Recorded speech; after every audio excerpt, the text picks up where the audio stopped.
Hey, what's going on, guys? Just want to pick up where I left off at a little bit yesterday with that tidbit. Um, so I brought up being a volunteer at my local fire department. So how I got into doing that was um, whenever, let me go all the way back. So coming out of high school, I wanted to join the military, be an MP, get a couple college credits, and then go into being a state trooper and then work my way to a detective. But being that I started with legal issues early in my life, I was told that I wasn't going to be able to join because of what I had on my record. Um, at the time, I don't know if it was true or not, but that's what the recruiter at the time for the Army branch told me. So he still let me take the test, and I didn't do good. So yeah, like after that, I didn't really know what I was gonna do with my life, and that's whenever I really truly got lost and just went all out doing whatever I was doing. So then, like years later, whenever I got sober, I was like, well, I'm gonna try again, because I'm living a better life. Things are going good for me. Maybe I get a second chance, at life, because like I've been using for a long time, so like it really messed me up. And then so where I got that idea off of was we were watching an aircraft show, and I was like, maybe I want to fly a jet. Just thinking crazy. So I went to the Air Force, and they didn't even answer their door for me. I went to the Navy. They said maybe, and then it turned out to be a no. And then I don't think I tried the Army again that time. But anyhow, I was telling some of my mentors and friends and stuff what I was trying to do. So a mentor at that time, who's now passed, he was an older gentleman. He was in Vietnam. He died of I think it was Agent Orange, I want to say. I think that's what it was called back in Vietnam whenever they were using those chemicals. Um, so he at the time was trying to help me out, and he was reaching out to politicians, trying to help me. We went and sat with and talked to some politicians. The Marines, were trying to give me a chance. So like that was what I thought was way to get into, being able to serve, for my country. And so I went and talked to the politician, did stuff through the Marine Corps, did their training and their tests, passed them all. They even took me to do like a little compete with like high school students. At this time I want to say 32, 30 something. I want to say 30, maybe 31.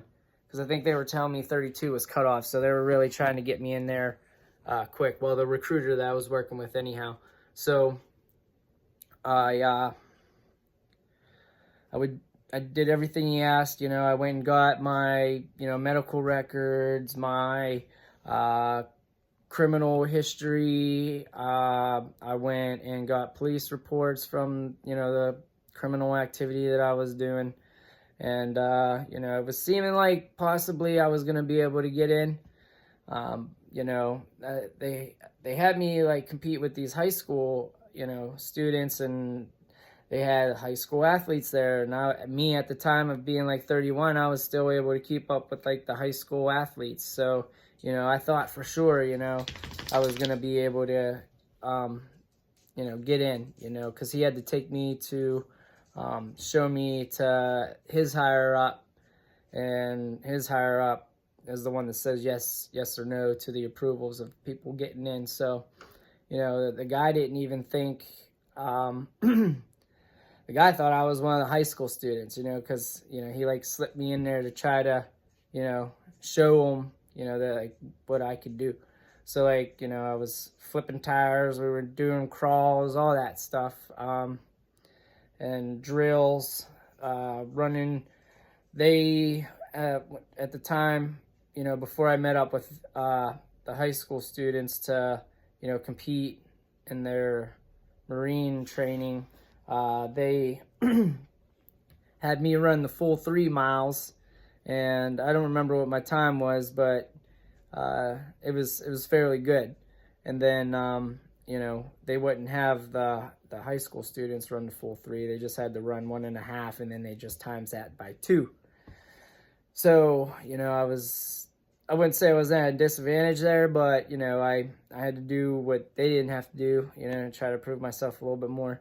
And then, you know, he was telling me that 20 pull-ups is like really good. I did 19 with one not being counted because he was, you know, said my chin wasn't up above a bar.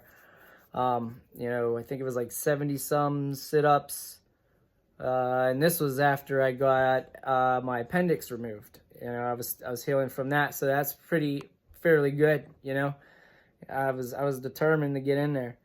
You know, because it was a dream of mine coming out of high school, and so you know, all being said, I didn't make it. You know, and got turned down again. So like I had to you know, face that rejection again, you know, that disappointment, and like kind of went back into the mindset of being lost again. Like, what am I going to do? You know, all while, you know, I was, you know, build my career in vinyl extrusion. You know, I was hoping I could like be able to go back to like what my dream was, but yeah, I got turned down. So like, you know, it put me in a little bit of a mindset, you know, of not being good enough, having my history and stuff held above me, because like that was, again, what held me back was my history, and it was worse than whenever I first went after high school. So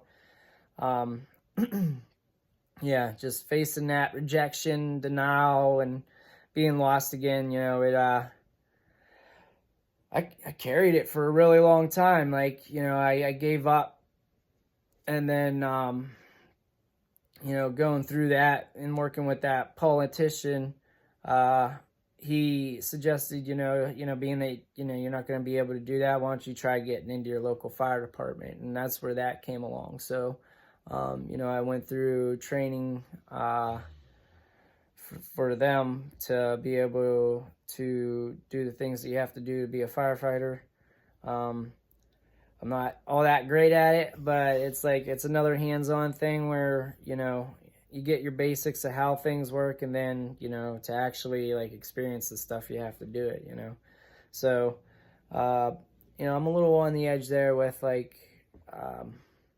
with experience, I guess I'd say, you know, because I don't do it as often as a lot of those other guys. Like, they are really dedicated, you know, and like, thank God they are, you know, because there's a lot of calls that go off that they go to, and they do it for, you know, voluntary, because, you know, they love it, and that's what they want to do.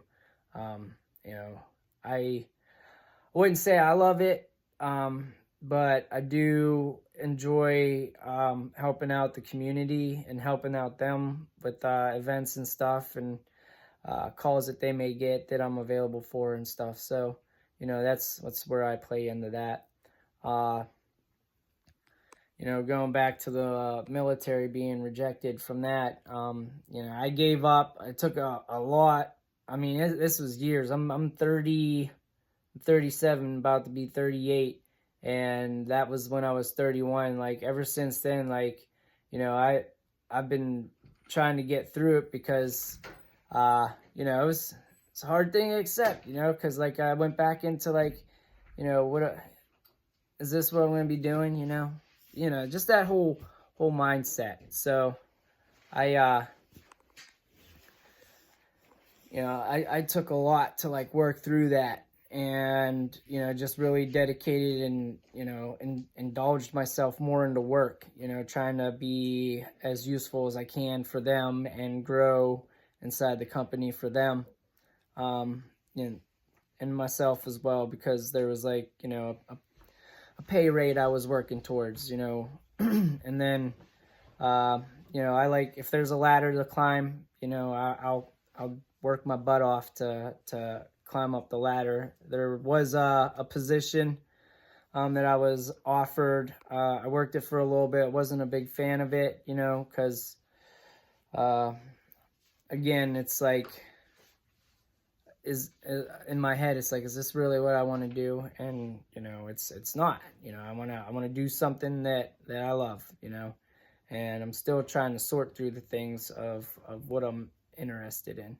And that's something I say all the time about about recovery, is that it's a lifelong journey of like self development, self searching, and we're human, so we're constantly changing. Our likes might not be our likes anymore; they might turn to dislikes, and then vice versa. Our dislikes might turn into something that we like, you know. So like we're constantly changing, and so like trying to be better, trying to do better, trying to grow, trying to learn, on top of, you know, staying sober. There's a lot of stuff that goes into that, you know, mentally, emotionally, spiritually, and, you know, whenever it comes to work, sometimes physically, you know.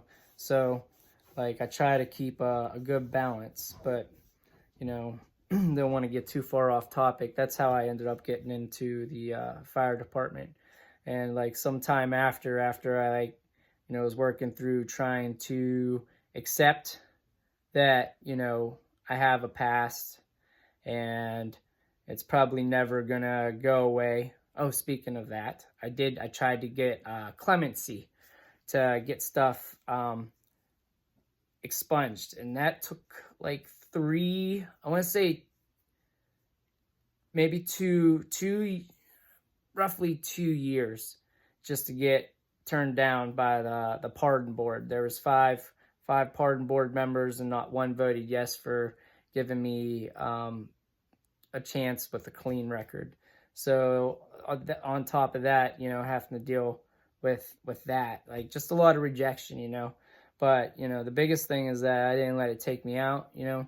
The biggest thing is that I took responsibility, you know, instead of blaming everybody else, everything else, because that's where my mind was going, and it almost got me. Besides, like, I have a lot of support people around me that were telling me, you know, things that I probably needed to hear, and should have heard to help me move on. Like, you know, the military's loss, not mine, because like I was, still am pretty fit. I have a good mindset, but at the same time, like God's the one that's in charge. So He has other plans for me, and I'm trying to figure it out. You know, and all I can do is, you know, let the imagination take its course, and then put that imagination on the paper, and then take it from the paper and turn it into action. So that's what I'm trying to do. And yeah, you know, either something happens or it doesn't, but the biggest thing is that I just don't give up. And same goes for you. If you're shooting for something, just don't give up. So there's another little tidbit. Tidbit number 2. But anyhow, guys, you know, I hope you all are getting something from this, because I know I am. And it's the discipline of making a video